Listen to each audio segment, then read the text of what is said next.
Welcome to Spectrum Perspectives, real talk with parents, professionals, and autism advocates, with your host, Cindy Gellermini. Sure. So there's a lot of stuff out there, hard to find sometimes, and track them down. And there's some things that are damn near impossible. If you have a 21-year-old with problem behavior, good luck. Good luck. There's not, and unless you're wealthy and have a ton of money, that's a hard mountain to climb. Right. If you're ever able to climb it, frankly. I've heard parents talk about that with day programs. If their kid has behaviors, they won't take them. If they have seizures, they won't take them. I'm like, these are autistic kids we're talking about. Like, you're expecting them to have perfect behavior and, doesn't My make sense. son's program, I won't name the name because I'm happy with them. Chris's classmate growing up, he was in the classroom with Chris through high school for 12 years. We're friends with the family. They applied to the same day program my son's in, and their son had some problem behaviors. In my opinion, not outrageous, but they kicked them out of the program like that. So now what? What? Yeah. See, in my son's school, where Robbie went, it's only for autistic kids. My daughter worked there as a teacher. Now my son is working there. And their behaviors are, my son, he's 6'4", 275 pounds. He's a big dude. He grew up with an autistic brother, right? They given him the kids, obviously, with the worst behaviors. I mean, and he just it's just constant all day long, the behavior. They would never throw a child out of that school because of their behavior, right? So this is what I'm used to. So now to hear that there's these day programs after graduation, it's like, oh no, we can't handle your behavior. I'm like, what are you talking about? What do you mean? Is this a program for autistic kids or is it not? I don't get it. And you have people making $12 an hour, right? With no training. No training. This is my big issue. And my son was in a group home as well. And it's minimum wage, no training, big problem. And a turnover of staff like you wouldn't believe. Yeah, exactly. And that was frustrating for my son because he couldn't speak at all. And he didn't really understand most of what you said. So to constantly, he'd have somebody that he'd connect with that finally could understand him, and then they'd leave and bring somebody new in, and that didn't understand. Exactly. This was constant. And picture from your son's perspective. Oh, I got this person in my life who gets me. And finally, oh my God, I could tell him I have to go to the bathroom, right? Or I'm hungry, or he knows. The sign for bathroom. I caught that. Or John knows I don't like ziti with too much sauce, so he puts a little sauce on it, and now he's gone, and we don't explain to him why he's gone. His friends are just ripped out of his life for the rest of his life. It's so. And then they come to me and complain he won't eat. I'm like, because it's too hot, and you would know that he doesn't want to eat it until it cools off, or he's spitting at me. I'm like, no, he's not spitting at you. He's blowing raspberries after he drinks a soda because he thinks it's funny. He's trying to make you laugh. And you're thinking that he spit, and then, whatever. And if you think you're getting spit at, you're going to react in a certain way that's in hostile. A negative way. And meanwhile, he's trying to be playful with you. Yeah. So and it's frustrating as a parent that you have to keep explaining over and over and over again too. Would I love the group home staff to get $50 an hour? Absolutely. And to make it that it's a career that people want to go into, with great benefits and great supports. And if you do have problem behavior, which is part of the spectrum for some of our kids, to have the support that could jump in there. Oh, we have somebody here, no problem. We're going to get, a specialist in your home working with you and the individual, and we're on this together. That's the dream. Yes. We are far from that dream being a reality. Yes. But that's the dream. Yeah. That really is. But, and I been trying to make this point for probably 10 years because my son, he'd be 31 now. So he's way ahead of everybody. And the system wasn't ready for him. And they made improvements while he was there, got a little bit better, you know, a little bit of progress, but they still have a long way to go. And he keeps saying, what are you going to do when the tsunami hits? When all the kids that were 10, well, what are you going to do when they all turn 21, 30, whatever, when it's time for their parents, the parents aren't going to be around anymore, which is another big fear of parents. What's going to happen to my son? It's happening right now. Mhm. Yeah, it's happening right now. Our kids, your son would have been 31. My son's going to be 28 in Mhm. March. Mhm. That was the huge increase with autism that we saw 28, 30 years ago for Right whatever after, reason. right We don't after know what that, it was. yeah. Robbie was Yeah. born in 1989, and that's when the shift happened. So right after that. That was the beginning of it. Yeah. Mhm. And it kind of waned late 90s, 1990s. Chris was 1994. So yeah, it was huge. And taking care of your child after we're dead, you know, that's like Chris is a joy in my life. He's the joy. Now, is it at times a challenge for everybody involved? Yeah, but he's the joy. I love this kid so much. And the thing that I think about every single day is what happens when I'm dead. Right. Like you said, it's the biggest fear, one of the biggest fears for families. What happens? He's a And joy we to you, but is he going to be a joy to them? Exactly. Who are taking care of him. And frankly, if he doesn't have the financial resources to take care of him, you know, we just Google horror stories for group homes and facilities, and Mhm. just it's not a good place if you have such needs and very little money. You Mhm. know, the good news is you don't have to be rich to take care of your child. I'm far from rich. You Mhm. know, it's not like I have a ton of money in the bank. I have very little money in the bank. I work Mhm. for a nonprofit. You know, um, but I have a special needs trust set up, and when I die, and I'm gonna die eventually, Mhm. but when I die, my house goes to be sold, and the proceeds for that house goes right into the trust, separate tax ID number, not my son's tax ID, but it's Mhm. set up for him. And Mhm. his sister, my daughter, is Mhm. the trustee. So Mhm. she would be able to, oh, Chris needs more clothes or he needs this. Right. Here's, you know, a few $100,000 from the sale of the house that Mhm. I worked in my whole life to try to pay down as much as I can. If I Mhm. work overtime or whatever, okay, a little more towards my mortgage. My goal is to try to pay it down as much as I can, so there's more money for my son when I die, you Right. know? But our goal as parents is to make our children as independent as possible before we leave, and then to provide for them after we're gone, Right. you know? And you do that through special needs trust, and life insurance, and other things, and make sure that grandma doesn't leave money to them in their name, because that could jeopardize all of their benefits. Yes. All of their benefits. She would leave it to the trust There you go. account, you know? Yeah. Yeah. I need to interview some more people about that. I'm gonna. Yeah, a special needs attorney would be awesome. And there's, you throw a pickle, you're gonna hit 3 of them. You know, they're everywhere nowadays. Yeah. And So of let's course talk they about let's talk about the foundation. Okay. yes. You didn't originate it, but you've been running it for. No.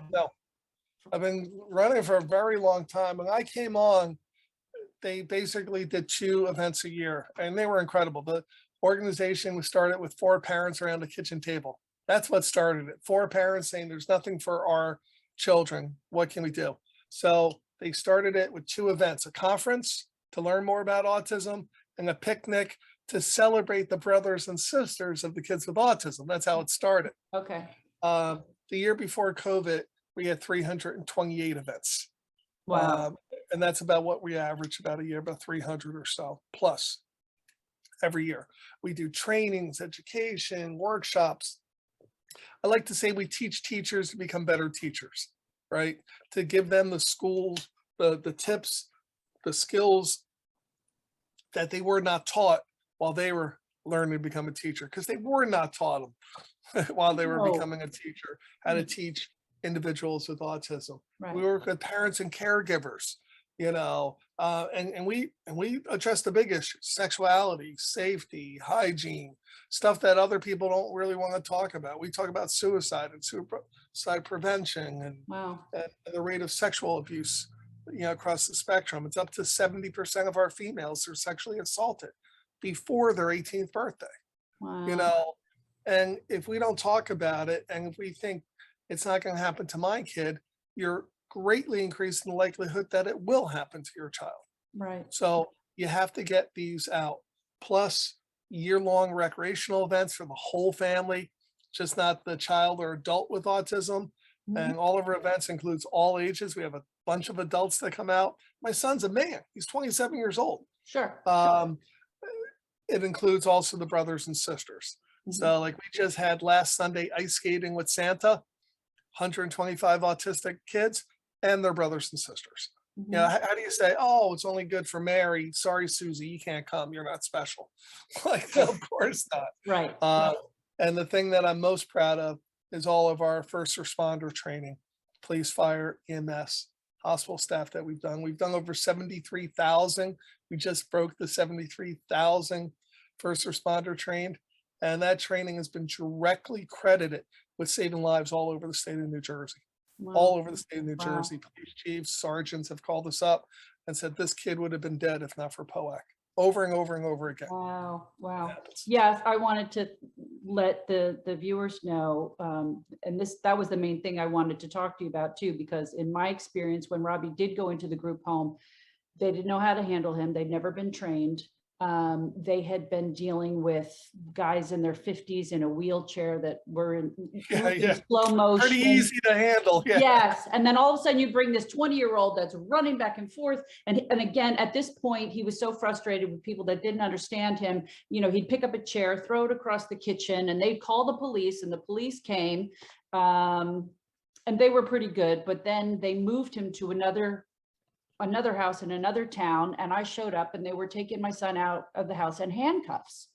And I wanted to go ballistic because I'm like, he can't speak at all. He doesn't really understand. He's laughing because he thinks the whole thing is a game. He thinks it's silly, it's like he functioned really on a toddler level, and I wanted to say to them, do you realize that he's a toddler? Then you're putting him in handcuffs like he's a grown man. He has no idea what's going on. He doesn't understand.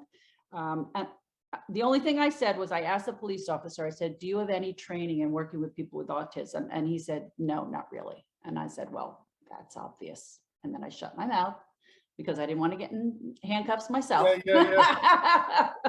And that was that conversation. So, I've been saying that there needs to be training. So I'm very, very happy to hear that you're taking care of that and that you're handling that. Yeah. So. And all it takes is one phone call from a police department. We will set up the training same day, and the police are desperate for the training. They love it. We don't even advertise it. Our phone rings off the hook, 3-4 departments a week on training. And if we do stuff out of state, we could do it on Zoom out of state. So we could literally train anywhere. We're not limited. Jersey in person, or we go up to New York or Pennsylvania in person too. But the rest of the country, we can handle training them, online. Most of us are used to online stuff. Everybody's used to Zoom now. Yeah. And I want to be clear that I have hundreds of firsthand accounts of incredible stories of incredible police officers bending over backwards for our children. Hundreds of them that never make the news, that people don't see. And I have these officers, and I go through, anywhere from a 3-hour to half day or all day training, depending on what kind of training we're doing. And they all stay after, and they want more questions, and they talk. And, I've never, ever taught a police department where there's not been at least one officer themselves who have not had a child with autism. Every time there's at least one officer in the department who has a kid with autism. Right. And very often it's during our training that they, I don't want to say out themselves, but share that their son has autism or their daughter has autism with all their brothers and sisters on the force. Right. That's moving. And it's usually more than one officer. Right. 2 and 3 is probably more common. Right. More common. and that makes, I probably one of the, I joke that I'm Irish, so our training's meat and potatoes, like concrete behavioral de-escalation, how to get them to follow commands, how not to get hurt as an officer, how not to hurt the individual with autism, like concrete meat and potatoes. This is how you do it. Right. And at the same time, I think my most important thing I convey is I put a face to autism, and I let the officer see, hey, this is a person here, struggling. Your son's struggling because he's so frustrated. Or, the spitting maybe is raspberries, and him trying to be cute, and loving, in the way that he thinks is loving to look, if someone dropped to the ground and had a seizure, you wouldn't say, cut that crap, stop that shaking. That's ridiculous, because epilepsy, seizure disorder is a neurological condition. Right. You can't yell that out of somebody. Right. Well, autism is a neurological condition. You're not going to yell at the individual, cut that crap. We're going to address the behavior. Now, I'm not saying excuse behavior. I'm not. If there's a behavior that I wouldn't accept from a typical child, I don't want to accept that behavior from a child on the spectrum. Right. With that said, it's up to us to teach, right? Either teach them the right way or reinforce the behavior we want to see, not, just yell or scream or handcuff, and again, the officers are so open. They're like a thirsty person in the desert, just drinking up the information, and they're loving it. Right. And we had a phone call yesterday from a police officer that went through my training. That's the other side effect. Like, we now have a connection with all the police. So if the police meet a mom, and she's struggling, or dad and they're struggling, they call us up. Hey, Gary, we got another one for you. Here's the scenario, right? And then the parent calls, or we get a phone call directly from the mom, saying, "Oh, I've spoken to Officer Patel, and he said that you guys were so good. Please help. I don't know what to do." That, like, that's just priceless. Like, you can't buy that, because you can't find that anywhere else. So that is critical. There's so many side benefits, but 1 out of 4 people shot and killed by police are mentally ill or autistic, 25%. And the majority of those shoots are shootings with officer followed protocol. I'm not talking about rogue officers. I'm talking about officers that follow the rules. Right. And Yeah. And when they yell at them to stop and they keep running because they don't. Exactly. They're not going to answer you, and they don't understand. No. And my son's a runner. It's what he does. Yeah. Yeah. Well, and when Robbie was young, he used to run away quite a bit. And I wrote my children's book series, and almost every chapter has him running away, eloping. And the police knew him, and they would get him, and bring him home. But one time he ran to the next town over, and they did not know him. So then I sort of made a point where, okay, maybe I need to get to know the police department, the fire department, the rescue squad. Every time he had a seizure, the squad would have to bring him to the hospital. So we got to know them all very well. But my husband worked for the town, and he had been a fireman. So we knew all our EMS in our town. You become on a name basis with all of them, which is great. The only time I had an issue was when he moved several towns away, and I didn't know the police department, and they didn't know him. Exactly. So it made me think maybe I should bring him to the police department and just introduce him. Absolutely. Say, hey, if you ever see this kid running down the street and not answering you, this is why. My son and I are always together. We're almost attached at the hip. We never, ever pass the policeman, whether they're eating at the diner, at the county park, at a fair, without me stopping. Hey, officer, I want you to introduce you to my son here. This is Chris. He has autism. This is what it looks like. I just want you to, and we have a little discussion. And I've never, and I've done that hundreds of times. Yeah. I've never had an officer not willingly, embrace the situation. They're always like, hey, nice to meet you. And I've even practiced, Chris, who has ID with him. I'm like, all right, officer, I'm going to send my son back in about 10 minutes by himself. I want you to stop him and ask him for his ID, please. Okay. Because we're practicing that. Practicing. Yeah. If you go on the POAC website, POAC.net, we have a look at these resources. You will see a tab safety resources. We have incredible safety tools. You mentioned your son was a runner. We have all the GPS and child locator and adult locator devices. The best of the best are the best are on there. ID. You mentioned going to another town. ID, identifying. That's what my son has. Yep. I have autism. You mentioned knowing the police, registering the 911. We have a 911 flag form to fill it out and you give to your police department.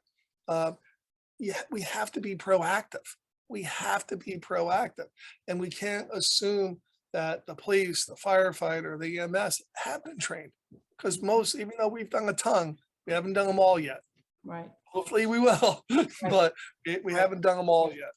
And, I just felt like, how we said earlier in the very beginning, like, I know it when I see it, like I can just tell by the behaviors and everything. And I just felt like if the police would just go to Robbie's old school, and just go for a tour for a couple hours and just be around the kids, observe them, kind of get to know them a little bit, they'll start to become very familiar with exactly. it. And they'll begin to recognize it. That's a big push of what we do at our events. Like we have an end of the summer barbecue. We have police, fire, EMS there the whole day. And we have the fire department letting the kids blow the water out of the hose. Right. And the ambulance, go through my ambulance, go, and the police officers letting them sit in the police car and giving out, the sticker badges and knowing each other. And honestly, when the separation is like this, that's when things go much better for everybody involved, just not our kids, but our officers, right? They want to go home to their family as well. Right. Yeah, that's very smart. Yeah, I participated in an event in Westfield. The police department had a family day for kids with autism. And I was there and I read my children's books and it was the same thing. They had all the trucks out and the kids were, playing with the water and the fire hose and that was great. Yeah, nice guys. I actually trained the Westfield Police Department. Oh, did you? Yeah, over a course of several days. Yeah. I was really impressed that they really, reached out and really cared. That was great. Yeah. So, and then you train teachers as well, you said? Yeah. We do professional development. There's a fee for that, of course, and schools have funds for that. Right. So that we do. And what's nice when they pay for professional development, like we can then put that money towards doing more stuff for the kids with autism directly, or supplement our first responder training if there's not enough money in there. We're always looking to supplement that. Right. Yeah. Wow, you guys are really doing a lot. That's great. I did I did my first event in October for moms that have autistic kids, and we gave them, I wanted to do a whole retreat weekend, but we started with one day and we gave them massages and did makeovers and they all got together. They had lunch and dinner and then we did a painting party and they really, really liked it. That's a really nice thing. Yeah. And they all wanted to know, when are you doing it again? So, so the only issue that I ran into was people wanted to donate money, but they wanted to know what's the name of your foundation. I was like, well, there isn't one. It's just me. So, so anyway, so that's how yours began, what, 15 years ago? And now look at everything you're doing. 21 years ago. Oh, 21 years ago. Oh, okay. Yeah. But you've been there, what, 15 years, 12, 15 years? About 15, about 15 or so. Okay. Well, yeah, I heard about your organization from a couple of moms. One of them, she came to my event and I'm friends with her on Facebook, and every weekend she's out doing something. She's at Hershey Park. Yeah. Stuff I'm like, you're doing something every weekend. She says, I know, it's POAC. I was like, what is POAC? Yeah. So there you go. So that's great. All right. Well, thank you so much for joining me today. I really, really appreciate it. And if people need your help, how do they reach you? I guess go on the website, POAC.net, POAC.net. Tons of resources. Consider being a member because we're not funded by the government. So the $40 a year It's about the cost of 1 month of a gym membership that we don't go to. Right. Yeah. Exactly. Especially not if you have autistic kids. There's no time for that. Exactly. Consider joining one of our walkathons, April, May, and June. Okay. And we have them throughout the state. But yeah, I was going to ask, how do you fundraise? That's it. Our walkathons are our primary source of income. And of course, Facebook fundraisers always help. You can do that so easily right on Facebook. And it doesn't have to cost the individual anything. They throw out to your friends, hey, great organization that's literally saving lives of children. Right. Give them $10. Well, Facebook even has you can do for your birthday, you can fundraise, hey, I believe in this great organization, da, da, da, da. Yep. Yeah. So we're listed as one of the charities. If you go on our website, it pops up, do a Facebook fundraiser, and it helps. It really, really helps. So yeah, if anybody wants to, if they like what we're doing, just go on the website underneath about and watch the 2-minute video. Okay. And you can see the faces of the kids that we're serving every day. Yeah, that's the best, is the faces, to see the smiles, right? Absolutely. Well, this has been great. Thank you so much for reaching out and getting our name out there. Hopefully we can help even more families. Okay, I'm going to let you go because it looks like people are asking you questions or something while you're there. Yeah. You are. It's like, I know you have to go. All right. Really. Thanks so much, Gary. Great to have you. Thank you so much. Okay. Bye-bye. Bye. Thank you for joining us today.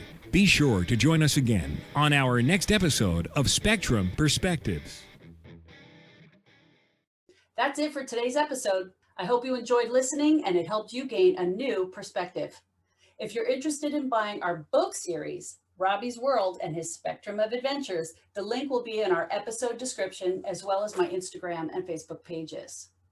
If you enjoyed the show and you'd like more content, please be sure to hit that like button, follow us, and don't forget to leave us a great review. Thank you for joining us. Be sure to join us again on our next episode of Spectrum Perspectives.